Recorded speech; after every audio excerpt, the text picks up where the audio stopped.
ਬਾਬਾ ਜੀ, ਮੇਰਾ ਪਹਿਲਾ ਕੁਐਸਚਨ ਇਹ ਹੈ ਕਿ ਮੇਰੀ ਮੈਰਿਜ ਹੋਈ ਸੀ 5 ਸਾਲ ਪਹਿਲਾਂ ਅਤੇ ਉਹਨਾਂ ਦੀ ਸਾਲ ਬਾਅਦ ਡੈਥ ਹੋ ਗਈ ਅਤੇ ਸਾਲ ਦੀ ਬੇਟੀ ਆ 4 ਸਾਲ ਦੀ ਬੇਟੀ ਹੈ ਮੇਰੀ। ਅਤੇ ਉਹਦੇ ਲਈ ਮੈਂ ਕੇਸ ਲਗਾਇਆ ਹੋਇਆ ਹੱਕ ਲਈ। ਅਤੇ ਬਾਬਾ ਜੀ ਮੈਨੂੰ ਘਰ ਦੇ ਅਤੇ ਬਾਹਰਲੇ ਕਹੀ ਜਾਂਦੇ ਨੇ ਕਿ ਤੂੰ ਵਿਆਹ ਕਰਵਾ ਲੈ। ਦੱਸੋ ਮੈਂ ਕੀ ਕਰਾਂ। ਜ਼ਿੰਦਗੀ ਕੱਲੀ ਨਹੀਂ ਗੁਜ਼ਾਰੀ ਜਾਂਦੀ। ਮਾਂ-ਬਾਪ ਨੇ ਵੀ ਸਦਾ ਆਪਣੇ ਨਾਲ ਨਹੀਂ ਬੈਠੇ ਰਹਿਣਾ ਬੇਟਾ। ਸੋ ਮਾਂ-ਬਾਪ, ਮੈਂ ਇਹ ਤਾਂ ਨਹੀਂ ਕਹਿੰਦਾ ਕਿ ਜੋ ਕਹਿੰਦੇ 100% ਆਪਾਂ ਕਰਨਾ ਹੈ, ਬਟ ਵਿਚਾਰ ਜ਼ਰੂਰ ਕਰਨਾ ਚਾਹੀਦਾ ਬੇਟਾ, ਕਿਉਂਕਿ ਅੱਗੇ ਆਪਣਾ ਕਿਵੇਂ ਚੱਲੂਗਾ ਕੰਮ ਬੇਟਾ। ਸੋ ਜੋ ਮਾਂ-ਬਾਪ ਕਹਿੰਦੇ ਆ ਆਪਣੇ ਭਲੇ ਵਾਸਤੇ ਕਹਿੰਦੇ ਆ, ਉਹਦੇ ਉੱਤੇ ਧਿਆਨ ਦੇ ਨਾਲ ਸੋਚ ਵਿਚਾਰ ਕਰੋ ਔਰ ਫਿਰ ਦੇਖੋ ਕਿਵੇਂ ਚੱਲਣਾ ਹੈ। ਤੇ ਬਾਬਾ ਜੀ ਉਹਦੇ ਲਈ ਹੱਕ ਲਗਾਇਆ, ਕੇਸ ਲਗਾਇਆ ਹੋਇਆ। ਫਿਰ ਵੀ ਬੇਟਾ ਤੇ ਬਾਬਾ ਧਿਆਨ ਜੀ ਦੇ ਨਾਲ ਵਿਚਾਰ ਕਰੋ। ਬਾਬਾ ਜੀ ਮੈਨੂੰ ਇੰਨੀ ਸਮਝ ਨਹੀਂ ਕਿ ਮੈਂ ਆਪਣਾ ਚੰਗਾ ਬੁਰਾ ਸੋਚ ਸਕਾਂ। ਨਹੀਂ ਬੇਟਾ, ਮਾਂ-ਬਾਪ ਬੈਠੇ ਆ ਸਿਰ ਦੇ ਉੱਤੇ, ਉਹਨਾਂ ਨਾਲ ਸਲਾਹ ਕਰੋ ਨਾ, ਸਲਾਹ ਕਰਕੇ ਦੇਖੋ। ਬਾਬਾ ਜੀ ਮੇਰਾ ਦੂਸਰਾ ਬਸ ਬੇਨਤੀ ਹੋਇਆ ਬਾਬਾ ਜੀ ਹੁਣ ਤਾਂ ਮੇਰੀ, ਕਿ ਮੇਰੇ ਬੇਟੀ ਹੈ ਜੋ ਉਹ ਮੈਨੂੰ ਤੰਗ ਕਰਦੀ ਰਹਿੰਦੀ ਹੈ ਕਿ ਬਾਬਾ ਜੀ ਨਾਲ ਮੇਰੀ ਗੱਲ ਕਰਾ, ਮੈਨੂੰ ਨੰਬਰ ਲਾ ਕੇ ਦੇ। ਤੇ ਬਾਬਾ ਜੀ 1-2 ਵਾਰ ਤਾਂ ਮੈਂ ਕਿਸੇ ਅੰਕਲ ਨਾਲ ਗੱਲ ਕਰਵਾਤੀ ਕਿ ਬਾਬਾ ਜੀ ਨਾਲ ਕਰ ਲੈ, ਤੇ ਉਹ ਪਛਾਣ ਜਾਂਦੀ ਹੈ, ਕਹਿੰਦੀ ਇਹ ਬਾਬਾ ਜੀ ਨਹੀਂ ਹੈਗੇ, ਮੈਂ ਤਾਂ ਉਹਨਾਂ ਨਾਲ ਹੀ ਗੱਲ ਕਰਨੀ ਆ। ਬੇਟਾ ਮੈਂ ਤਾਂ ਕਿਸੇ ਨਾਲ ਵੀ ਨਹੀਂ ਐ ਫੋਨ ਤੇ ਕਰਦਾ। ਜਦੋਂ ਆਪਾਂ ਆਮਣੇ ਸਾਹਮਣੇ ਕਰ ਸਕਦੇ ਹਾਂ ਤਾਂ ਫਿਰ ਫੋਨ ਵਿੱਚ ਕਿਉਂ ਲਿਆਣੇ ਆ। ਬਾਬਾ ਜੀ ਤੁਸੀਂ ਉਹਨਾਂ ਫੋਨ ਨਾਲ ਹੀ ਤਾਂ ਸਾਰਿਆਂ ਤੋਂ ਜ਼ਿਆਦਾ ਵੱਡੀ ਦਿੱਕਤ ਹੈ ਅੱਜ ਕੱਲ ਦੇ ਦੌਰ ਵਿੱਚ। ਹਾਂਜੀ ਬਾਬਾ ਜੀ ਤੁਸੀਂ ਉਹਦੇ ਨਾਲ ਸਾਹਮਣੇ ਹੀ ਗੱਲ ਕਰ ਲਿਓ, ਕੋਈ ਬਹੁਤ ਪਿਆਰ ਕਰਦੀ ਹੈ ਤੁਹਾਨੂੰ। ਬਾਬਾ ਜੀ ਮੇਰਾ ਪਹਿਲਾ ਕੁਐਸਚਨ ਇਹ ਹੈ ਕਿ ਇਨਲਾਈਟਨਮੈਂਟ ਕੀ ਹੈ ਅਤੇ ਇਹ ਬਿਨਾਂ ਨਾਮਦਾਨ ਤੋਂ ਮੈਡੀਟੇਸ਼ਨ ਨਾਲ ਅਚੀਵ ਹੋ ਸਕਦੀ ਹੈ? ਬੇਟਾ ਇਨਲਾਈਟਨਮੈਂਟ ਅੰਗਰੇਜ਼ੀ ਲਫ਼ਜ਼ ਹੈ ਜਾਗਰਤਾ, ਠੀਕ ਹੈ ਨਾ, ਆਪਣੇ ਅਸਲ ਦੀ ਪਹਿਚਾਣ। ਹੁਣ ਅਸਲ ਦੀ ਪਹਿਚਾਣ ਤਾਂ ਹੀ ਹੋਊਗੀ ਜੇ ਆਪਾਂ ਆਪਣੇ ਧਿਆਨ ਨੂੰ ਅੰਤਰਮੁਖ ਕਰਾਂਗੇ। ਹੁਣ ਬਾਹਰੋਂ ਤਾਂ ਹੋ ਨਹੀਂ ਸਕਦੀ। ਅੰਤਰਮੁਖ ਕਿਵੇਂ ਹੋਣਾ? ਹੁਣ ਜੇ ਤੁਹਾਡੇ ਕੋਲੇ ਹੋਰ ਕੋਈ ਤਰੀਕਾ ਹੈ ਜਿਹਦੇ ਨਾਲ ਤੁਸੀਂ ਆਪਣਾ ਧਿਆਨ ਅੰਤਰਮੁਖ ਕਰਕੇ ਜਾਗਰਤਾ ਹਾਸਲ ਕਰ ਸਕਦੇ ਹੋ, ਮੇਰੇ ਵੱਲੋਂ ਤਾਂ ਬੜੀ ਖੁਸ਼ੀ ਨਾਲ ਕਰੋ ਬੇਟਾ। ਅਤੇ ਬਾਬਾ ਜੀ ਦੂਜਾ ਕੁਐਸਚਨ ਇਹ ਹੈ ਕਿ ਮੈਂ ਕਈ ਸੰਗਤ ਤੋਂ ਸੁਣਿਆ ਹੈ ਕਿ ਜੇ ਤੁਸੀਂ ਸਿਮਰਨ ਨਹੀਂ ਵੀ ਕਰੋਗੇ ਨਾ ਤਾਂ ਵੀ ਤੁਹਾਨੂੰ ਬਾਬਾ ਜੀ ਆਉਣਗੇ ਔਰ ਗੱਡੀ ਵਿੱਚ ਲੈ ਕੇ ਬਿਠਾ ਕੇ ਲੈ ਜਾ ਕਿ ਜੇ ਸਕੂਲ 'ਚ ਦਾਖਲਾ ਤਾਂ ਮਿਲ ਕੇ ਆ, ਜੇ ਤੁਸੀਂ ਨਾ ਵੀ ਪੜੋਗੇ ਨਾ ਬਾਬਾ ਜੀ ਆਣਗੇ, ਪਾਸ ਕਰਵਾ ਦੇਣਗੇ। ਹੈ ਹੋਊਗਾ? ਐ ਹੁਣ ਹੈ ਤੁਸੀਂ ਦੱਸੋ ਜੀ। ਮੈਨੂੰ ਤਾਂ ਲੈ, ਮਿਹਨਤ ਨਹੀਂ ਕਰਾਂਗੇ, ਕਦਰ ਨਹੀਂ ਹੋਊਗੀ ਤਾਂ ਕੀ ਹੋਊਗਾ ਬੇਟਾ? ਹਾਂਜੀ ਸੰਭਾਲ ਨਹੀਂ ਪਾਵਾਂਗੇ। ਹੈ ਨਹੀਂ ਹੁੰਦਾ। ਜਿੰਨਾ ਚਿਰ ਆਪਾਂ ਖੁਦ ਮਿਹਨਤ ਕਰਕੇ ਖੁਦ ਆਪਣੇ ਪੈਰਾਂ ਦੇ ਉੱਤੇ ਖੜੇ ਹੋ ਕੇ ਉਸ ਚੀਜ਼ ਦਾ ਅਹਿਸਾਸ ਨਹੀਂ ਕਰਾਂਗੇ ਤਾਂ ਜਾਗਰਤਾ ਕਿੱਥੋਂ ਆਊਗੀ? ਹਾਂਜੀ ਇਹ ਜਾਗਰਤਾ ਕੋਈ ਸਿਖਾਈ ਨਹੀਂ ਜਾ ਸਕਦੀ, ਕੋਈ ਦੇ ਨਹੀਂ ਸਕਦਾ। ਠੀਕ ਹੈ। ਇਹ ਭਜਨ ਸਿਮਰਨ ਕਰਾਂਗੇ ਤਾਂ ਜਾਗਰਤਾ ਆਊਗੀ। ਰਸਮ ਬਾਬਾ ਜੀ ਮੇਰਾ ਬਚਪਨ ਤੋਂ ਸਾਰਾ ਪਰਿਵਾਰ ਵਿਛੜ ਗਿਆ। ਕੀ ਗੱਲ ਬਾਬਾ ਜੀ, ਕੋਈ ਮੈਂ ਕਰਮ ਕਰਿਆ ਹੋਇਆ ਸੀ? ਬੇਟਾ ਦੇਖੋ, ਜ਼ਿੰਦਗੀ ਵਿੱਚ ਨਾ ਹਰੇਕ ਦੀ ਆਪਣੀ ਆਪਣੀ ਸੋਚ ਹੁੰਦੀ ਹੈ, ਹਰੇਕ ਦਾ ਆਪਣਾ ਆਪਣਾ ਨਜ਼ਰੀਆ ਹੁੰਦਾ ਹੈ ਬੇਟਾ। ਹੁਣ ਆਪਾਂ ਸੋਚਦੇ ਹਾਂ ਕਿ ਸਾਰਿਆਂ ਨੂੰ ਇਕੱਠਾ ਜੋੜ ਕੇ ਰੱਖੀਏ, ਆਹ ਕਰੀਏ ਉਹ ਕਰੀਏ। ਹੁਣ ਕਿਸਮਤ ਦਾ ਹਿਸਾਬ ਕਿਤਾਬ ਹੈ ਬੇਟਾ। ਕਿਸਮਤ ਇਕੱਠਾ ਕਰ ਦਿੰਦੀ ਹੈ, ਕਿਸਮਤ ਵਿਖਾਰ ਦਿੰਦੀ ਹੈ। ਆਪਾਂ ਤਾਂ ਭਾਣੇ 'ਚ ਰਹਿਣਾ ਬੇਟਾ। ਸਾਥ ਸਿਰਫ ਮਾਲਿਕ ਨਿਭਾ ਸਕਦਾ, ਅਕਾਲ ਪੁਰਖ ਨਿਭਾ ਸਕਦਾ, ਹੋਰ ਨਹੀਂ ਕੋਈ ਨਿਭਾ ਸਕਦਾ। ਸੋ ਤੁਸੀਂ ਉਹਦੇ ਨਾਲ ਆਪਣਾ ਰਿਸ਼ਤਾ ਜੋੜੋ, ਬਜਾਏ ਇਹਦੇ ਕਿ ਆਪਾਂ ਦੁਨਿਆਵੀ ਚੀਜ਼ਾਂ ਦਾ ਧਿਆਨ ਇੰਨਾ ਕਰਦੇ ਹਾਂ। ਬਾਬਾ ਜੀ ਭਜਨ ਸਿਮਰਨ ਬਚਪਨ ਚ ਮਿਲਿਆ। ਬਾਬਾ ਜੀ ਭਜਨ ਸਿਮਰਨ ਨਹੀਂ ਹੁੰਦਾ ਹੈਗਾ, ਮਨ ਨਹੀਂ ਲੱਗਦਾ ਹੈਗਾ ਭਜਨ ਸਿਮਰਨ ਚ। ਬੇਟਾ ਮਨ ਲਗਾਵਾਂਗੇ ਤਾਂ ਲੱਗਾਂਗੇ। ਹੁਣ ਬੱਚਾ ਕਵੇ ਜੀ ਮੇਰਾ ਸਕੂਲ ਜਾਣ ਨੂੰ ਜੀ ਨਹੀਂ ਕਰਦਾ, ਕੀ ਕਹੋਗੇ? ਨਾ ਜਾ, ਤੂੰ ਭੇਜੋਗੇ, ਡਾਂਟ ਮਾਰੋਗੇ? ਤਾਂ ਬੇਟਾ ਇਹ ਤਾਂ ਆਪਾਂ ਆਪਣੀ ਲੋੜ ਨੂੰ ਕਰਦੇ ਹਾਂ, ਲੋੜ ਕਿਸੇ ਹੋਰ ਨੂੰ ਤਾਂ ਨਹੀਂ ਗਈ। ਉਹਦਾ ਜਿਹੜਾ ਨਤੀਜਾ ਉਹ ਵੀ ਤੁਹਾਨੂੰ ਮਿਲੂਗਾ। ਹੁਣ ਆਪਾਂ ਆਪਣਾ ਬੋਝ ਹਲਕਾ ਕਰਨਾ ਕਿ ਨਹੀਂ ਕਰਨਾ? ਨਹੀਂ ਤਾਂ ਬੋਝ ਸਾਨੂੰ ਚੁੱਕਣਾ ਪਊਗਾ ਬੇਟਾ। ਹੁਣ ਸਾਨੂੰ ਰਸਤਾ ਵੀ ਦੱਸਿਆ ਗਿਆ, ਹੁਣ ਜੇ ਆਪਾਂ ਨਹੀਂ ਕਰਾਂਗੇ ਤਾਂ ਫਿਰ ਉਹਦਾ ਨੁਕਸਾਨ ਸਾਡਾ ਹੀ ਹੈ ਬੇਟਾ। ਅੱਛਾ ਬਾਬਾ ਜੀ, ਆਪਣੀ ਦਇਆ ਰਹਿਮਤ ਬਣਾਈ ਰੱਖਣਾ ਬਾਬਾ ਜੀ, ਪਰਿਵਾਰ ਤੇ ਰਹਿਮਤ ਬਖਸ਼ਣਾ। ਬਾਬਾ ਜੀ 3-4 साल पहले भजन के बाद मैं जैसे लेटा तो आपकी मौज में धुन भी और दिखाई भी दिया। फिर बाबा जी मैं उसमें अपने कोशिश से चलता रहा, लेकिन 1-1.5 साल से बाबा जी कुछ भी नहीं दिखाई देता, ना सुनाई देता। बेटा ऐसा क्या रोज सूरज निकलता है? कभी बादल आ जाते हैं बेटा, कभी बरसात आ जाती है, मगर इसका ये मतलब तो नहीं कि सूरज छिप गया सदा के लिए बेटा। सो हमारा ध्यान भटक जाता है, मालिक कोई चीज देके वापस नहीं देता। तो अगर आप करते रहेंगे, आहिस्ता आहिस्ता ध्यान वापस आ जाएगा, उसी चीज का एहसास हो जाएगा। बाबा जी अपना अटूट प्रेम और अटूट विश्वास मुझे बख्श देना।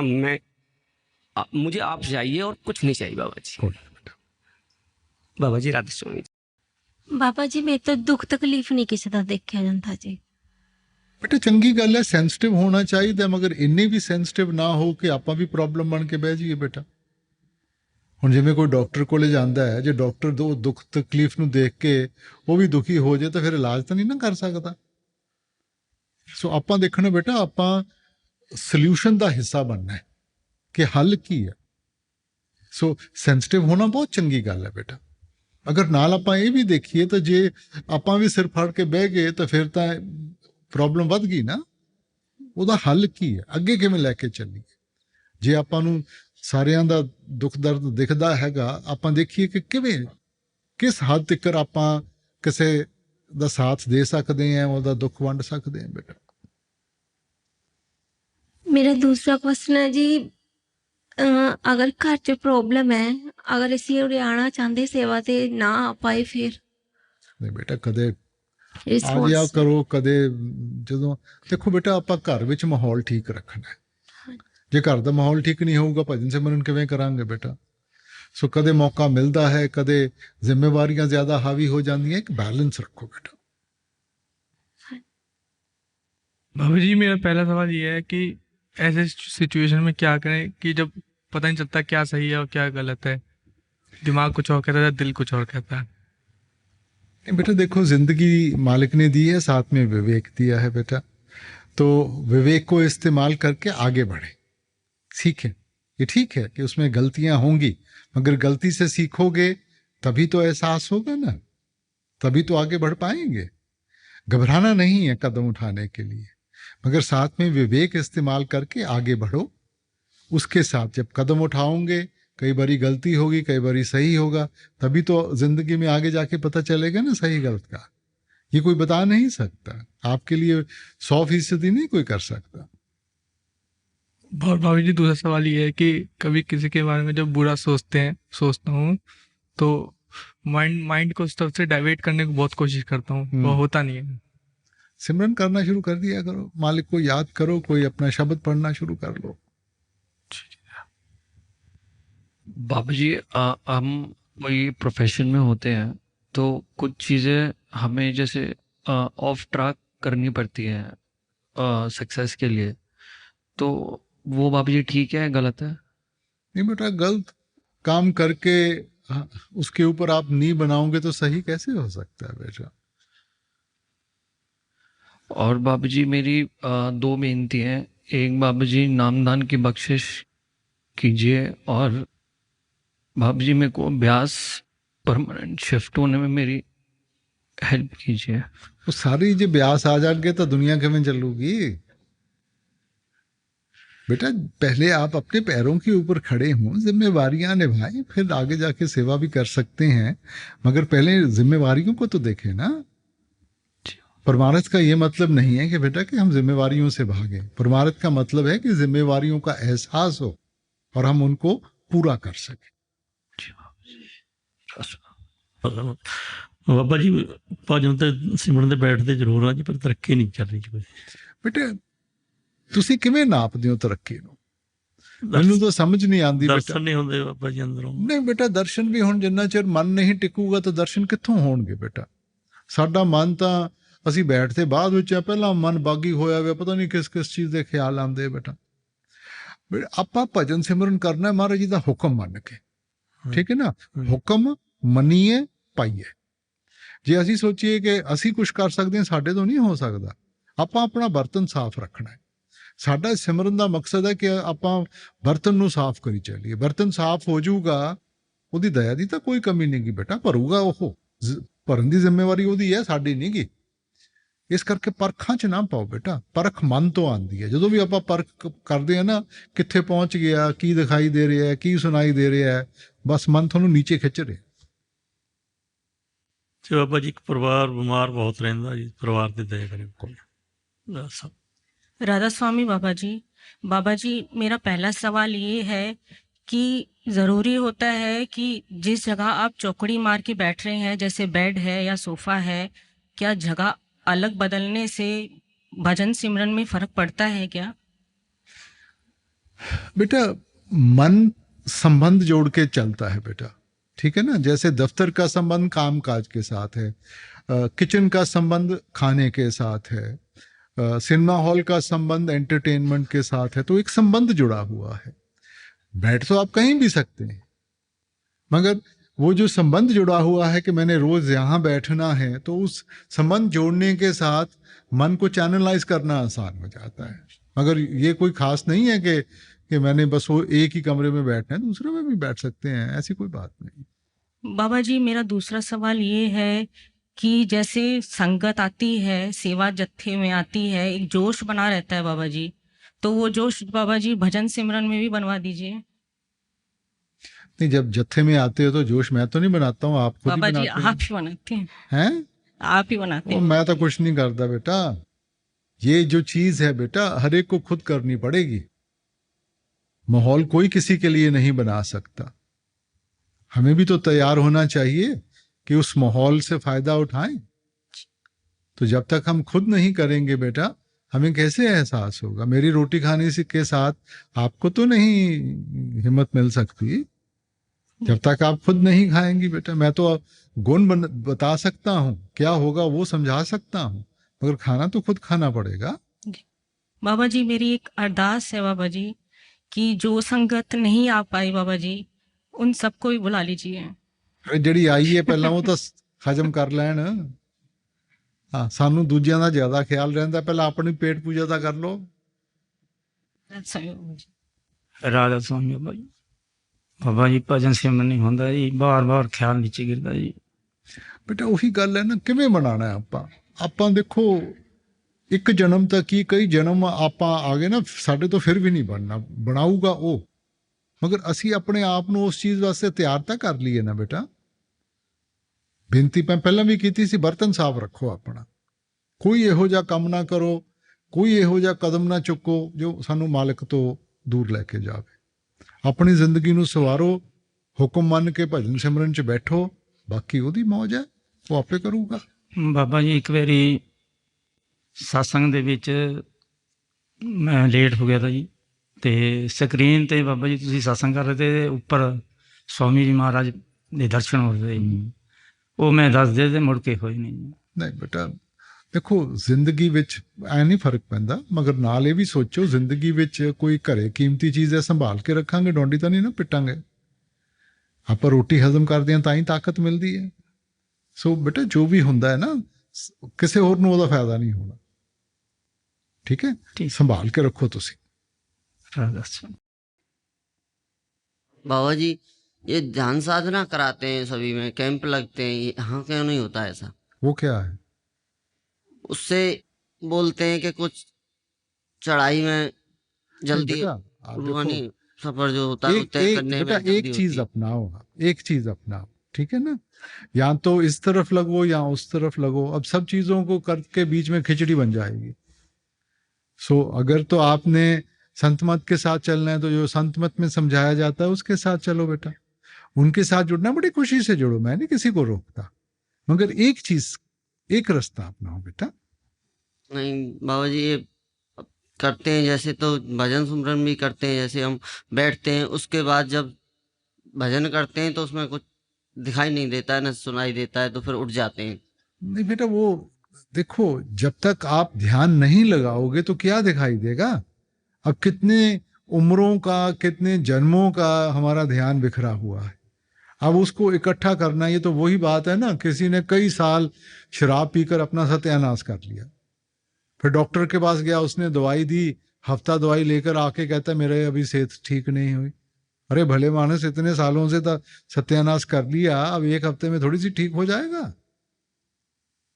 नहीं बाबा जी, बैठते हैं फिर भी जब कुछ दिखाई नहीं देता, सुनाई नहीं देता है, तो फिर क्या करें, रास्ता ही बंद हो जाता है आगे जो कोई रास्ता बंद नहीं है, खुलेगा, मगर आपको मेहनत करने की जरूरत है। एक दिन में घर नहीं बन जाता, कि बन जाता है। तो जो मैं ये कह रहा हूँ कि जो आपने नाम दिए हैं वो मैं आगे पीछे या फिर सही नहीं, जैसे बताऊं? दिए वैसे करो, नहीं वो सही जब बताऊँ आपको तो मालूम होगी। जैसे समझाया गया है वैसे करें आप। अपनी मन मर्जी बीच में मत डालें कि मैं ऐसे कर लूं या ऐसे कर लूं, जैसे समझाया गया वैसे करें। नहीं वैसे तो करता ही हूँ, पर पता नहीं शायद। नहीं, आप किसी जो बुजुर्ग हैं उनसे पूछ लें, बता लें, और उनसे पूछ लें आप। तो आप ताकत बख्शो। बहुत बहुत मेहरबानी बाबा जी। पहली अर्ज है कि एक सत्संग नो नींद कितनी जरूरी है, तो क्या उन्होंने सिमरन के टाइम सहारा लेके बैठना चाहिए? बेटा पहला तो लफ्ज आ ਗਿਆ ਸਤਸੰਗੀ। ਸਤਸੰਗੀ ਕਿਹਨੂੰ ਕਹਿੰਦੇ ਨੇ? ਆਪਾਂ ਤਾਂ ਸਤਸੰਗੀ ਬਣਨ ਦੀ ਕੋਸ਼ਿਸ਼ ਵਿੱਚ ਲੱਗੇ ਵੇ, ਠੀਕ ਹੈ। ਜਦੋਂ ਕੋਈ ਸਤਸੰਗੀ ਬਣ ਜਾਊਗਾ ਫਿਰ ਨੀਂਦ ਦੀ ਲੋੜ ਨਹੀਂ ਰਹਿਣੀ, ਮਗਰ ਆਪਾਂ ਤਾਂ ਹਾਲੇ ਉਸ ਕੋਸ਼ਿਸ਼ ਵਿੱਚ ਆ, ਔਰ ਜਿੰਨਾ ਚਿਰ ਕੋਸ਼ਿਸ਼ ਵਿੱਚ ਹੈ ਉਹਨਾਂ ਚਿਰ ਬੇਟਾ 6 ਘੰਟੇ ਤਾਂ ਜ਼ਰੂਰੀ ਚਾਹੀਦੇ ਹੀ ਚਾਹੀਦੇ। सहारा सिमरन के टाइम लेके बैठना चाहिए? हाँ जी, सिमरन के टाइम सहारा लेके बैठना चाहिए? ਇਹ ਤੁਹਾਡੇ ਉੱਤੇ ਹੈ ਬੇਟਾ। ਹੁਣ ਉਮਰ ਦਾ ਤਕਾਜ਼ਾ ਹੈਗਾ, ਪਹਿਲਾਂ ਇਨਸਾਨ ਬੈਠ ਸਕਦਾ ਹੈ, ਫਿਰ ਉਹ ਨਹੀਂ ਬੈਠ ਸਕਦਾ, ਸੋ ਇਸ ਕਰਕੇ ਜਿਵੇਂ ਤੁਹਾਡੇ ਤੋਂ ਬੈਠਿਆ ਜਾਂਦਾ ਬੇਟਾ। जी बाबा जी। दूसरी अर्ज है कि सिमरन ते जिस तरह भी बैठी दा वाइब्रेशन शुरू हो जाती गर्दन शरीर तो वो डेली रूटीन ही रहती है। बाबा जी ये प्रॉब्लम शारीरिक है या आध्यात्मिक, की करेगा? ਨਹੀਂ, ਇਹ ਤਾਂ ਜਿਸਮ ਦੇ ਨਾਲ ਜੁੜੀ ਹੋਈ ਹੈ, ਭਜਨ ਸਿਮਰਨ ਨਾਲ ਨਹੀਂ ਜੁੜੀ ਹੋਈ ਜੀ। ਸਾਡਾ ਜੇ ਫਲੋ, ਖੂਨ ਦਾ ਫਲੋ ਸਹੀ ਨਾ ਹੋਵੇ ਬੇਟਾ, ਤਾਂ ਇਹ ਚੀਜ਼ਾਂ ਹੁੰਦੀਆਂ ਹੈਗੀਆਂ। ਇਹਨੂੰ ਆਪਾਂ ਭਜਨ ਸਿਮਰਨ ਦੇ ਨਾਲ ਨਾ ਜੋੜੀਏ। जी बड़ी ਹਸਨ ਬਾਬਾ ਜੀ, ਥੈਂਕ ਯੂ, ਤੁਸੀਂ ਮੌਕਾ ਦਿੱਤਾ। ਬਾਬਾ ਜੀ ਜਦੋਂ ਸਿਮਰਨ ਤੇ ਬੈਠਨੇ ਆ, ਸਿਰ ਤੇ ਭਾਰ ਵਗੈਰਾ ਫੀਲ ਹੋਵੇ ਜਾਂ ਨਾੜਾ ਵਿੱਚ ਹਰਕਤ ਹੋਵੇ, ਏਦਾਂ ਕਿਉਂ ਹੁੰਦਾ? ਬੇਟੇ ਜਦੋਂ ਸੁਰਤ ਚੜ੍ਹਦੀ ਹੈ, ਜੇ ਉਹਨੂੰ ਕੋਈ ਰੁਕਾਵਟ ਮਹਿਸੂਸ ਹੋਵੇ ਨਾ, ਤਾਂ ਫਿਰ ਉਹ ਪ੍ਰੈਸ਼ਰ ਬਿਲਡਅਪ ਹੋ ਜਾਂਦਾ ਹੈ। ਹੁਣ ਜੇ ਆਪਾਂ ਡਰ ਕੇ ਉੱਠ ਜਾਾਂਗੇ ਤਾਂ ਉਸੇ ਤਰ੍ਹਾਂ ਰਹੂਗਾ, ਜੇ ਆਪਾਂ ਕਰੀ ਚੱਲਾਂਗੇ ਕਿਤੇ ਨਾ ਕਿਤੇ ਖੁੱਲ ਜਾਊਗਾ। ਸੋ ਇਹਦੇ ਨਾਲ ਇਹ ਕੋਈ ਬਿਮਾਰੀ ਨਹੀਂ ਗੀ, ਇਹਦੇ ਨਾਲ ਕੋਈ ਦਿੱਕਤ ਨਹੀਂ ਪੈਣੀ। ਸੋ ਐ ਨਾ ਤੁਸੀਂ ਘਬਰਾਓ। ਜੀ ਬਾਬਾ ਜੀ, ਆਪਣੇ ਨਾਲ ਹਮੇਸ਼ਾ ਜੋੜੀ ਰੱਖਿਓ, ਮੇਰੇ ਭਰਿਆ ਹੱਥ ਹਮੇਸ਼ਾ ਸਿਰ ਤੇ ਬਣਾਈ ਰੱਖਿਓ। ਸੈਂਟਰ ਵਿੱਚ ਸਾਰੇ ਜਿਹਨਾਂ ਨੂੰ ਮੌਕਾ ਨਹੀਂ ਮਿਲਿਆ ਉਹਨਾਂ ਨੇ ਸਾਰਾ ਆਸਨ ਬੁਲਾਈ ਤੁਹਾਨੂੰ। थैंक यू बाबा जी। रास बाबा जी, मेरा पहला क्वेश्चन है कि जब हम भजन सिमरन करते हैं तो महीने 2 महीने के बाद उसको छोड़ देते हैं, जबकि हमको पता होता है कि ये सही रास्ता है, तो हम खुद को कैसे मोटिवेट रखें सर? तो जिंदगी में जो कुछ भी इंसान करता है सभी चीज़ें तो इसको अच्छी नहीं लगती। अब जैसे घर की जिम्मेवारियां हैं, कामकाज है, अब कई बार इंसान बीमार पड़ जाता है, कई बार मौसम ऐसा होता है जाने को जी नहीं करता, मगर फिर भी हम मन को मार के हम करते हैं कि नहीं करते।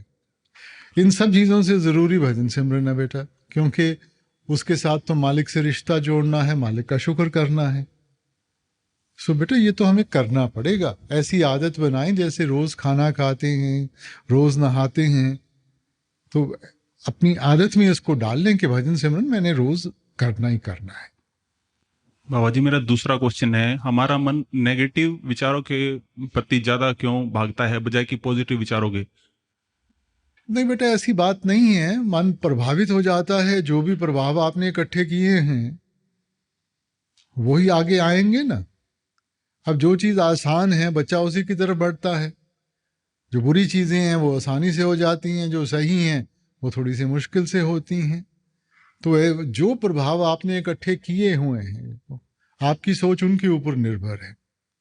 सो इस वक्त अगर हमें एहसास हो रहा है पॉजिटिव करें, पॉजिटिव सोचें, अपने आप उनको डाइल्यूट कर देंगे आप। उसका बाबा जी वातावरण पे भी निर्भर करता है जी, कैसे? जरूर करता है बेटा। अगर हमारा वातावरण ही सही नहीं होगा, अब छोटा बच्चा है, उसने पढ़ाई करनी है, अगर उसका वातावरण गलत है तो कहाँ पढ़ाई करेगा? उन्हीं चीज़ों में ध्यान फंसा रहेगा ना। तो हम सोचते हैं कि ये सब चीज़ें बच्चों के ऊपर है, प्रभावित तो हम सभी हो जाते हैं। हम बच्चों को समझाते हैं कि सही माहौल में रहो, मगर बेटा चाहे छोटा है चाहे बड़ा है, प्रभाव हर एक के मन के ऊपर पड़ते हैं। तो इसलिए हर वक्त अच्छा प्रभाव होना चाहिए। हम अपने आप को इन बुरे प्रभावों से बचाएं, बुरी संगत से बचाएं। भाई मेरा भजन सिमरन नहीं बनता जी, कृपा करो। बेटा ਹੁਣ ਮੈਂ ਕੀ ਕਹਾਂ ਤੁਹਾਨੂੰ ਸਾਰਿਆਂ ਨੂੰ, ਆਪਾਂ ਕੀ ਲੈਣਾ ਹੈ? ਆਪਾਂ ਕਿਉਂ ਪਰਖਾਂ ਵਿੱਚ ਪੈਂਦੇ हैं? ਸਾਡੇ ਤਾਂ ਵੱਸ ਦੀ ਗੱਲ ਹੀ ਨਹੀਂ ਗੀ। ਆਪਾਂ ਜਦੋਂ ਮਹਾਰਾਜ ਜੀ ਕਿਆ ਕਰਦੇ ਸੀ ਸਰਸੰਗ ਵਿੱਚ, ਮਨ ਲੱਗੇ ਜਾਂ ਨਾ ਲੱਗੇ ਤੁਸੀਂ ਬੈਠੋ, ਤੁਸੀਂ ਤਾਂ ਆਪਣੀ ਜ਼ਿੰਮੇਵਾਰੀ ਪੂਰੀ ਕਰੋ ਬੇਟਾ। ਆਪਾਂ ਸਿਰਫ ਬਰਤਨ ਸਾਫ਼ ਰੱਖ ਸਕਦੇ ਹਾਂ, ਭਰੂਗਾ ਉਹ, ਮਗਰ ਬਰਤਨ ਤਾਂ ਸਾਫ਼ ਰੱਖੋ ਨਾ। ਬਰਤਨ ਸਾਫ਼ ਹੋਊਗਾ, ਉਹਨੇ ਕਿਸੇ ਚੀਜ਼ ਦੀ कसर नहीं छड़नी बेटा। मगर गंदे बर्तन तक कोई भी कुछ पान तो झिझकता है ना। सो अपने आप नु सही रखो, सही रस्ते दे उत्ते चलो, सही सोच विचार करो, बाकी ओदी बख्शिश है। ठीक है। मैं भाई दूजा सवाल है, घर च सन्नापन ते उदासी बहुत है जी, कृपा करके दूर करो, खुशी खेड़ी बख्शो। बेटा सोच दी गल हैगी है। हुण आपां हर एक चीज़ नू चंगा भी सोच सकते हैं, माड़ा भी सोच सकते हैं। वो पानी का गिलास जिहदी सोच सही है वो कहूगा लै मैनू दुनिया की की परवाह है, हाले कोल तां अद्धा गिलास पिया है। दूजा ये सोच सकता है कि मैं तो मर गया, हुण सिर्फ पानी का गिलास अद्धा रह गया, हुण की होऊगा। हुण वो अवस्था तो नहीं बदली ना, साडी सोच ने उन्हें चंगा माड़ा बनाता। तो इस करके बेटा सही सोचो, बहुत कुछ मालिक ने दिता, आपां ओहदा शुक्र करिए बेटा। बाबा जी मेरे ते मेरे बच्चों ते कर स्वामी बाबा जी मैं बहुत ध्यान दिल दुखाया बाबा जी, बस माफी चाहना वा, हुण नहीं रहना इत्थे, अपने देश लै चलो बाबा जी। बेटा देखो इत्थे आपां काहदे वास्ते कर्मा करके आए हैं बेटा। हुण जे आपां अपनी आदतां दे जरिए, अपनी करनी दे जरिए कर्मां नूं वधाई गए तो फिर सानूं छुटकारा तो नहीं मिलना, वो चक्कर चलदा रहूगा बेटा। सो पहलां तां आपां जिंदगी नूं सवारीए, जिंदगी सवार के जो सही रस्ते के उत्ते लियावांगे तां ही उस लक्ष्य नूं हासिल कर सकांगे। ये तो नहीं कि जी मैं मौज मेला कर लिया, हुण बस मैं थक गया, हुण चलो जी चलिए, ऐ तो नहीं ना हुंदा बेटा। बाबा मैं कोशिश करूंगा, मैं हुण प्रीत इत्थे लानी बाबा प्लीज। नहीं बेटा फिर सही काम करो, चंगे इंसान बनो, चंगे इंसान बनांगे अपने आप ओदी बख्शिश होगी बेटा। तुसीं दया मेहर बनाई रखो बाबा जी। बाबा जी हमें शुरू से कहा जाता है कि we should have an aim in our life, but दूसरी साइड पे हमें कहा जाता है कि जो डेस्टिनी में लिखा है वही होता है। तो इन फ्यूचर जब हम वो एम अचीव नहीं कर पाते तो हम उस पॉइंट पे बहुत डिसअपॉइंट होते हैं। तो उस टाइम पे हमें क्या करना चाहिए बाबा जी? बेटा आगे बढ़ना कोई बुरी बात नहीं है, हर एक को एम होगी तो आगे बढ़ेगा ना। आप घर से निकलते हैं, मन में कोई सोच है, कोई इच्छा है कि आज मैंने ये काम करना है, तभी तो उसकी तरफ बढ़ेंगे। हम ये तो नहीं कहते कि आज मैं निकला हूं चलो देखते हैं क्या होगा, वो तो चक्कर काट के थक हार के वापस आ जाएंगे बेटा। तो बेटा जो आपकी किस्मत है वो एक अवस्था में लाके खड़ी कर देती है, वो आगे उसके ऊपर आपके ऊपर मुनस्सर है बेटा। हम उतनी आसानी से सही रास्ता अपना सकते हैं जितनी आसानी से गलत रास्ता अपना सकते हैं। सही अपनाएंगे कर्म खत्म हो जाएगा, गलत अपनाएंगे बोझ और बढ़ जाएगा बेटा। बाबा जी कभी कभी हमारे माइंड में ऐसे थॉट्स आते हैं, बट हमें पता कि हम वो चीज़ कभी करेंगे नहीं।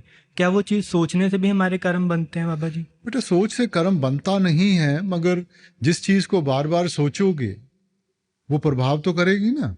हाँ। और जो बार बार प्रभाव पड़ेगा वो इतनी जड़ पकड़ लेगा कि आगे जाके आपकी करनी में जाहिर हो जाएगा। हाँ जी। सो इसीलिए महापुरुषों ने कहा कि भी वो सोच भी मत बैठने दो। सोच होती है तो करनी होगी, अगर सोच नहीं होगी तो करनी कहाँ से होगी? हाँ जी ठीक है बाबा जी। बाबा जी मेरा पहला क्वेश्चन ये है कि जेड़ा अपने 4 ग्रंथ ने जी, श्री गुरु ग्रंथ साहब, भगवत गीता जी, कुरान शरीफ ते बाइबल, ਇਹਨਾਂ ਨੂੰ ਬਾਬਾ ਜੀ ਆਪਾਂ ਸਾਹਮਣੇ ਆਉਂਦੇ ਹੀ ਨੈਚੁਰਲੀ ਕਿਉਂ ਆਪਾਂ ਇਹਨਾਂ ਨੂੰ ਪ੍ਰਣਾਮ ਜਾਂ ਸਜਦਾ ਕਰਦੇ ਜੀ? ਬੇਟਾ ਆਪਾਂ ਸਜਦਾ ਕਰਦੇ ਆਂ ਉਹਦੇ ਵਿੱਚ ਜਿਹੜਾ ਗਿਆਨ ਹੈਗਾ, ਨਾ ਕਿ ਕਿਸੇ ਕਿਤਾਬ ਨੂੰ, ਠੀਕ ਹੈ ਨਾ। ਉਹਦੇ ਵਿੱਚ ਮਹਾਂਪੁਰਖਾਂ ਦੀ ਜਿਹੜੀ ਸੋਚ ਰੱਖੀ ਹੋਈ ਹੈ ਨਾ, ਜਿਹੜੀ ਤਾਲੀਮ, ਜਿਹੜਾ ਉਪਦੇਸ਼ ਸਾਡੇ ਵਾਸਤੇ ਰੱਖਿਆ ਗਿਆ ਹੈਗਾ, ਉਹਨੂੰ ਉੱਤਮ ਮੰਨ ਕੇ ਆਪਾਂ ਉਸ ਚੀਜ਼ ਨੂੰ ਸਜਦਾ ਕਰਦੇ ਹਾਂ, ਨਾ ਕਿ ਕਿਸੇ ਕਿਤਾਬ ਨੂੰ।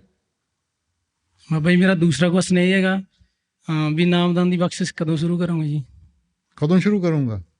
ਜਦੋਂ ਤੁਸੀਂ ਹੁਕਮ ਕਰੋਗੇ ਨਾ ਤੁਸੀਂ ਹੈਂ। ਇਹ ਤਾਂ ਗੱਲ ਠੀਕ ਹੈ ਤੇਰੀ, ਕਰੂੰਗਾ ਮੈਂ ਬੇਟਾ, ਸ਼ੁਰੂ ਕਰੂੰਗਾ। ਭਾਵੇਂ ਸਤਸੰਗ ਸ਼ੁਰੂ ਹੋਵੇ ਨਾ ਹੋਵੇ, ਨਾਮਦਾਨ ਜ਼ਰੂਰ ਸ਼ੁਰੂ ਕਰਾਂਗੇ। ਨਾਮਦਾਨ ਦੀ ਬਖਸ਼ਿਸ਼ ਕਰੇ, ਸੇਵਾ ਦਾ ਬਲ ਬਖਸ਼ੇ ਜੀ। ਜੋ ਹੁਕਮ। ਬਾਬਾ ਜੀ ਤੁਹਾਡਾ ਬਹੁਤ ਬਹੁਤ ਸ਼ੁਕਰਾਨਾ, ਤੁਸੀਂ ਮੌਕਾ ਦਿੱਤਾ ਸੱਚੇ ਪਾਤਸ਼ਾਹ।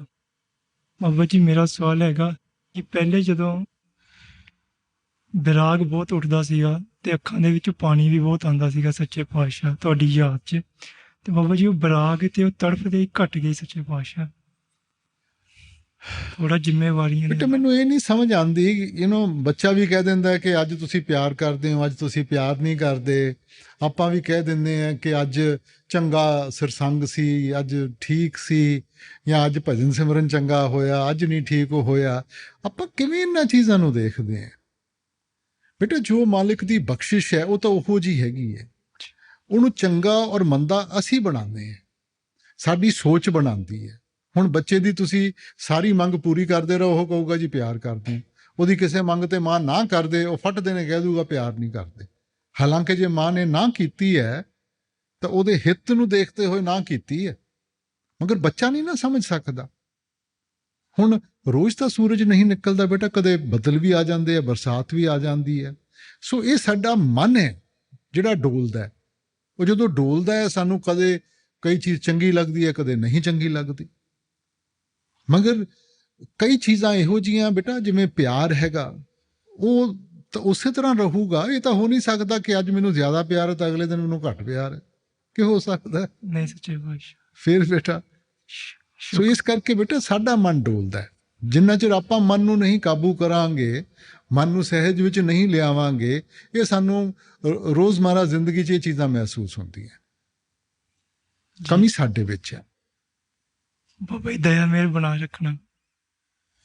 ਸੰਗਤ ਸ਼ੁਕਰ। Awesome, Baba Ji.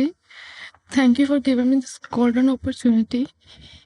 Baba ji ਮੇਰੀ ਲਾਈਫ ਕਈ ਵਾਰ ਬਹੁਤ ਸਾਰੀਆਂ ਪ੍ਰੋਬਲਮਸ ਆ ਜਾਂਦੀਆਂ ਤੇ ਮੈਂ ਉਹ ਸਾਰੀਆਂ ਪ੍ਰੋਬਲਮਸ ਨੂੰ ਸੋਲਵ ਕਰਦੀ ਹਾਂ ਤੇ ਮੈਂ ਸਾਰਾ ਗੁੱਸਾ ਤੁਹਾਡੇ ਤੇ ਕਰ ਦਿੰਦੀ ਹਾਂ ਕਿ ਤੁਸੀਂ ਕਿਉਂ ਕੀਤਾ ਇੱਦਾਂ, ਕਿਉਂ ਇੱਦਾਂ ਮੇਰੇ ਨਾਲ ਕਰਦੇ ਹੋ। ਅੰਦਰੋਂ ਅੱਛੇ ਤਰੀਕੇ ਨਾਲ ਟੁੱਟ ਜਾਂਦੀ ਹਾਂ। ਜੇ ਅੱਜ ਮੈਂ ਇੱਥੇ ਖੜੀ ਹੋਈ ਹਾਂ ਨਾ, ਸ਼ਾਇਦ ਇਹੀ ਰੀਜ਼ਨ ਸੀ ਕਿ ਮੈਂ ਉਹਨਾਂ ਪ੍ਰੋਬਲਮਸ ਨੂੰ ਫੇਸ ਕਰਦੀ ਹੋਈ ਤੇ ਤੁਹਾਡੇ ਤੇ ਯਕੀਨ ਰੱਖਦੀ ਹੋਈ ਇੱਥੇ ਆਈ ਹਾਂ। ਬੇਟਾ ਬੱਚਾ ਗਿਲੇ ਸ਼ਿਕਵੇ ਮਾਂ ਨਾਲ ਹੀ ਕੱਢਦਾ, ਠੀਕ ਹੈ ਨਾ, ਕਿਸੇ ਬਗਾਨੇ ਦੇ ਨਾਲ ਤਾਂ ਨਹੀਂ ਨਾ ਕਰਾਂਗੇ ਆਪਾਂ। ਹੁਣ ਬੇਟਾ 100% ਦੀ ਕੋਈ ਵੀ ਚੀਜ਼ ਸਾਡੀ ਸੋਚ ਹੈ, ਸਾਡੀ ਮੰਗ ਹੈ, ਪੂਰੀ ਨਹੀਂ ਹੋ ਸਕਦੀ। ਹਾਂਜੀ। ਜੇ ਹਰੇਕ ਦੀ ਮੰਗ 100% ਦੀ ਪੂਰੀ ਹੋਣ ਲੱਗ ਪਈ ਨਾ ਤਾਂ ਤਬਾਹੀ ਮਚ ਜੂ।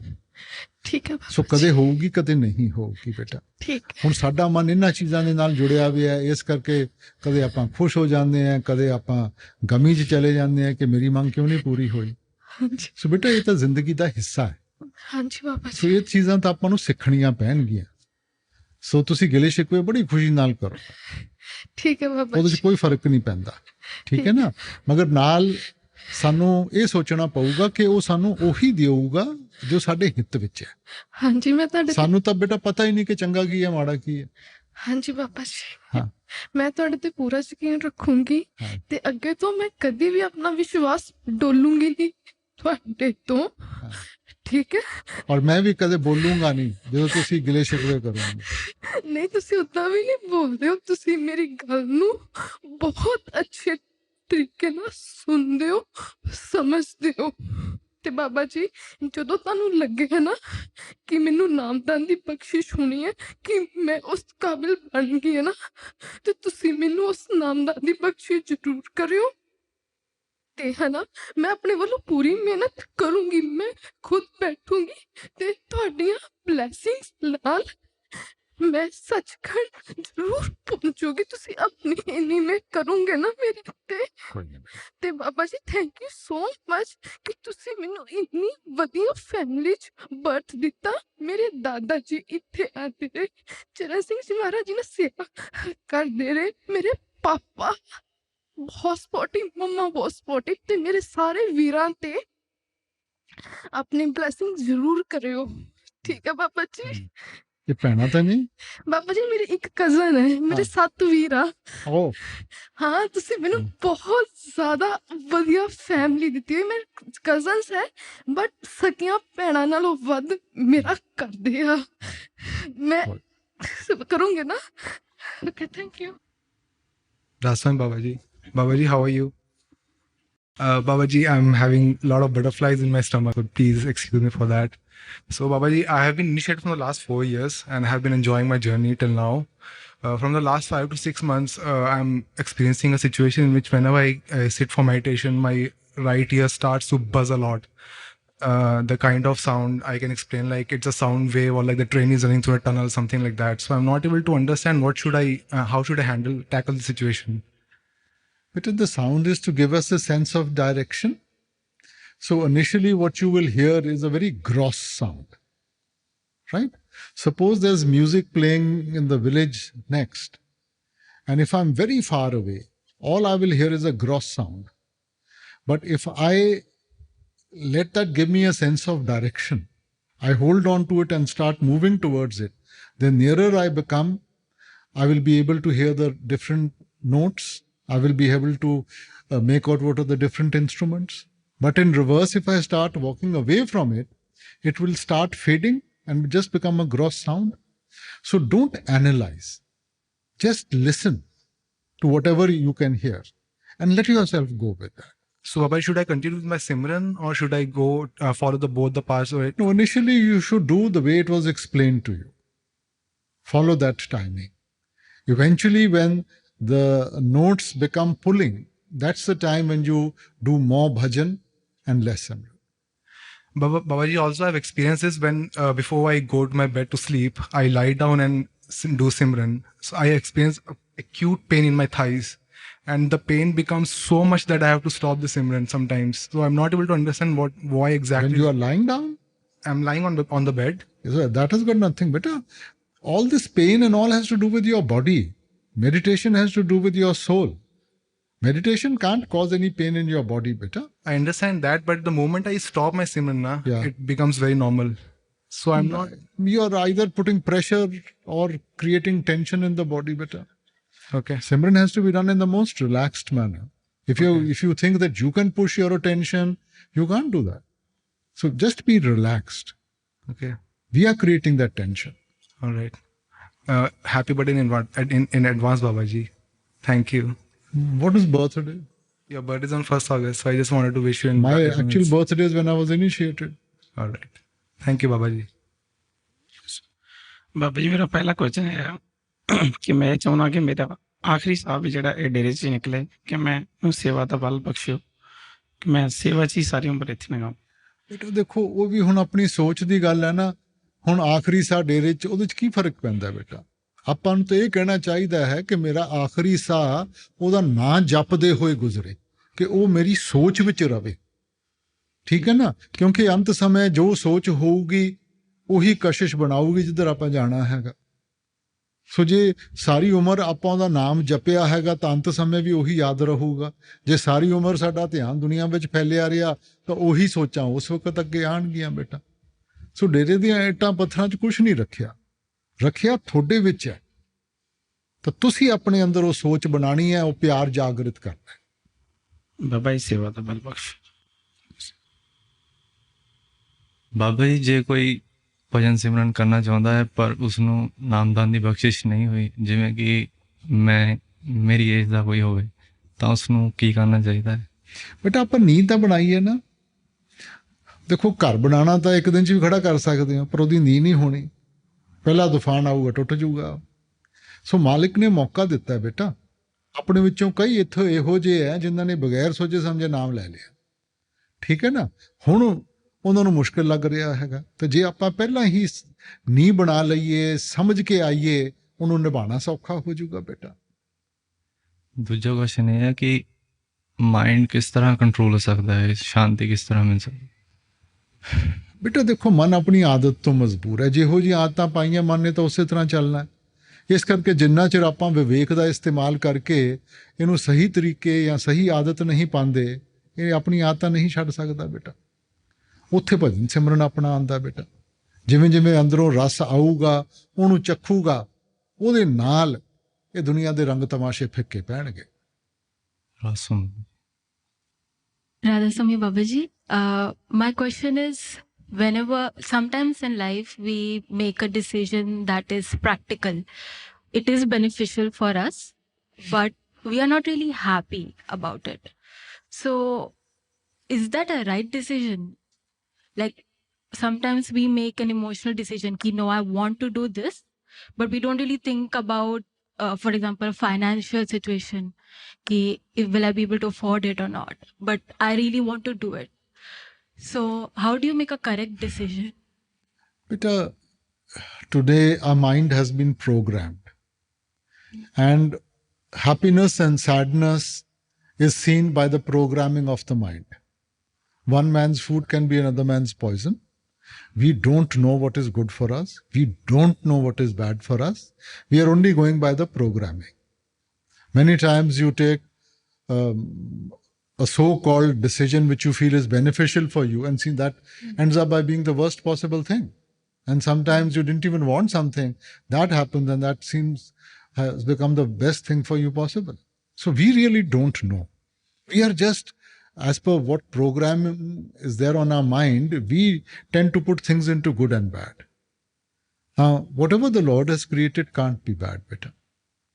So what is important is that we learn to appreciate. If you appreciate what the Lord is giving you, definitely you will go forward, beta. If we don't appreciate, that's why we put into good and bad. Today I want this, tomorrow I want something else, day after I want something else. We are never consistent in our approach. We need to be consistent, beta. Okay. From all my family, thank you very much for everything. We all are very happy. Thank you. Radha Swami. ਬਾਬਾ ਜਦੋਂ ਕੋਈ ਕਰਮ ਇਨਸਾਨ ਮਾੜਾ ਕਰਮ ਕਰਦਾ, ਠੀਕ ਹੈ ਜੀ, ਤੇ ਉਹਨੂੰ ਹਿਸਾਬ ਕਿਤਾਬ ਦੇਣਾ ਪਊਗਾ, ਠੀਕ ਹੈ। ਪਰ ਜੇ ਉਹ ਮਾੜਾ ਕਰਮ ਦੇ ਪਿੱਛੇ ਕੋਈ ਇੱਕ ਨੇਕ ਮਕਸਦ ਹੈ, ਤਾਂ ਕੀ ਉਹਦਾ ਵੀ ਉਹਨੂੰ ਨਹੀਂ ਹਿਸਾਬ ਕਿਤਾਬ ਦੇਣਾ ਪਊਗਾ? ਬੇਟਾ ਕਰਮ ਤਾਂ ਕਰਮ ਹੁੰਦਾ ਬੇਟਾ। ਭਾਵੇਂ ਇਹ ਠੀਕ ਹੈਗਾ ਕਿ ਇੱਕ ਜ਼ਿੰਮੇਵਾਰੀ ਦੇ ਵਜੋਂ ਆਪਾਂ ਕਰਦੇ ਹਾਂ, ਦੂਜਾ ਬਗੈਰ ਕਿਸੇ ਸੋਚੇ ਸਮਝੇ ਕਰਦੇ ਹੈਗੇ ਆ। ਸੋ ਦੋਨਾਂ 'ਚ ਫਰਕ ਤਾਂ ਹੋਊਗਾ ਥੋੜ੍ਹਾ ਜਿਹਾ, ਮਗਰ ਕਰਮ ਕਰਮ ਹੁੰਦਾ ਬੇਟਾ। ਅਗਰ ਮੈਂ ਭਾਵੇਂ ਗਲਤੀ ਦੇ ਨਾਲ ਜ਼ਹਿਰ ਖਾਧਾ ਜਾਂ ਸੋਚ ਵਿਚਾਰ ਕਰਕੇ ਜ਼ਹਿਰ ਖਾਧਾ, ਅਸਰ ਤਾਂ ਹੋਣਾ ਹੀ ਹੈ ਨਾ। ਠੀਕ। ਤੇ ਬਾਬਾ ਜੀ ਕਈ ਵਾਰ ਜਦੋਂ ਨਾਮਦਾਨ ਲਿਆ ਜਾਂਦਾ ਨਾ, ਜੇ ਕੋਈ ਵੀ ਜੀਵ ਲੈ ਕੇ ਜਾਂਦਾ ਨਾਮਦਾਨ ਇੱਥੋਂ, ਤੇ ਕੁਛ ਵਸਤੂਆਂ ਹੁੰਦੀਆਂ ਨੇ ਜਿਨ੍ਹਾਂ ਨੂੰ ਵਰਜਿਤ ਕੀਤਾ ਜਾਂਦਾ ਡੇਰੇ ਵੱਲੋਂ, ਮਤਲਬ। ਤੇ ਜੇਕਰ ਮਤਲਬ ਕੋਈ ਸਤਸੰਗੀ ਬੰਦਾ ਜਾਂ ਕੋਈ ਵੀ ਜੋ ਇਸ ਮਾਰਗ ਤੇ ਚੱਲਦਾ ਵੀ ਉਹਨਾਂ ਦੀ ਵਰਤੋਂ ਕਰਦਾ ਉਹ ਪਦਾਰਥਾਂ ਦੀ, ਤਾਂ ਕਿ ਉਹ ਸ਼ਬਦ ਤੁਹਾਨੂੰ ਸੁਣ ਨਹੀਂ ਸਕਦਾ ਜੀ? ਬੇਟਾ ਦੇਖੋ, ਮੈਂ ਬੇਨਤੀ ਕੀਤੀ ਨਾ, ਸ਼ਬਦ ਤਾਂ 24 ਘੰਟੇ ਵੱਜ ਰਿਹਾ, ਠੀਕ ਹੈ। ਭਾਵੇਂ ਨਾਮਦਾਨ ਲਿੱਤਾ ਹੈ ਨਹੀਂ ਲਿੱਤਾ ਹੈ, ਸ਼ਬਦ ਸੁਣ ਸਕਦੇ। ਇਕਾਗਰਤਾ ਦੀ ਗੱਲ ਹੈ। ਸਾਡੇ ਵਿੱਚ ਇਸ ਵਕਤ ਇਕਾਗਰਤਾ ਨਹੀਂ। ਭਜਨ ਸਿਮਰਨ ਸਾਨੂੰ ਇਸ ਕਰਕੇ ਦਿੱਤਾ ਜਾਂਦਾ ਹੈ ਕਿ ਆਪਾਂ ਇਕਾਗਰਤਾ ਕਰ ਸਕੀਏ, ਕਿ 24 ਘੰਟੇ ਉਹਨੂੰ ਸੁਣ ਸਕੀਏ ਬੇਟਾ। ਹੁਣ ਜੇ ਉਸ ਇਕਾਗਰਤਾ ਨੂੰ ਆਪਾਂ ਵਿਖਾਰੀ ਜਾਵਾਂਗੇ, ਉਹਨੂੰ ਡਾਇਲਿਊਟ ਕਰੀ ਜਾਵਾਂਗੇ, ਇਹੋ ਜਿਹੀਆਂ ਚੀਜ਼ਾਂ ਕਰਾਂਗੇ ਜੋ ਮਾਲਿਕ ਦੀ ਹੁਕਮ ਅਦੂਲੀ ਕਰਦੀ ਹੈ, ਤਾਂ ਫਿਰ ਬੇਟਾ ਕੀ ਹੋਊਗਾ? ਉਨੀ ਦਿੱਕਤ ਪਊਗੀ ਸਾਨੂੰ। ਜਿੰਨਾ ਅਸੂਲਾਂ ਦੇ ਉੱਤੇ ਚੱਲਾਂਗੇ ਉਨਾ ਸੌਖਾ ਰਹੂਗਾ। ਅਸੂਲਾਂ ਦੀ ਕੁਰਬਾਨੀ ਦੇਵਾਂਗੇ, ਬੋਝ ਵਧੂਗਾ, ਉਨਾ ਔਖਾ ਹੋਊਗਾ। ਤੇ ਪਾਪਾ ਜੇ ਆਪਾਂ ਕਿਤੋਂ, ਜੇ ਆਪਾਂ ਨੂੰ ਕੋਈ ਦਿਲ ਦਿਖਾਉਂਦਾ, ਜੇ ਆਪਾਂ ਨੂੰ ਕੋਈ ਧੋਖਾ ਦਿੰਦਾ, ਤੇ ਇਹਦੇ ਵਿੱਚ ਬਾਬਾ ਜੀ ਉਹ ਆਪਣੇ ਪਿਛਲੇ ਕਰਮਾਂ ਦਾ ਹਿਸਾਬ ਕਿਤਾਬ ਹੁੰਦਾ ਜੀ? ਬਟ ਆਪਾਂ ਨੂੰ ਨਹੀਂ ਪਤਾ ਕਿ ਪਿਛਲੇ ਹੈ ਕਿ ਨਵੇਂ ਹੈ। ਆਪਾਂ ਤਾਂ ਇਹ ਸੋਚ ਕੇ ਚੱਲਣਾ ਕਿ ਮੈਂ ਨਹੀਂ ਕੋਈ ਗਲਤ ਕੰਮ ਕਰਨਾ ਬੇਟਾ। ਦੂਜਾ ਕਰਦਾ, ਉਹਦੀ ਜ਼ਿੰਮੇਵਾਰੀ ਹੈ ਬੇਟਾ, ਉਹਦੇ ਕਰਮ ਹੈ। ਮੈਂ ਕਾਹਨੂੰ ਆਪਣਾ ਬੋਝ ਵਧਾਵਾਂ, ਮੈਂ ਤਾਂ ਬੋਝ ਘਟਾਉਣਾ ਹੈਗਾ। ਠੀਕ ਹੈ। ਇਸ ਕਰਕੇ ਉਹ ਭਾਵੇਂ ਚੰਗਾ ਕਰਦਾ ਮਾੜਾ ਕਰਦਾ, ਅਸੀਂ ਤਾਂ ਇਹ ਸੋਚ ਕੇ ਸਮਝੀਏ ਕਿ ਬਸ ਅਸੀਂ ਤਾਂ ਹਰ ਇੱਕ ਦਾ ਚੰਗਾ ਸੋਚਣਾ। ਠੀਕ ਹੈ।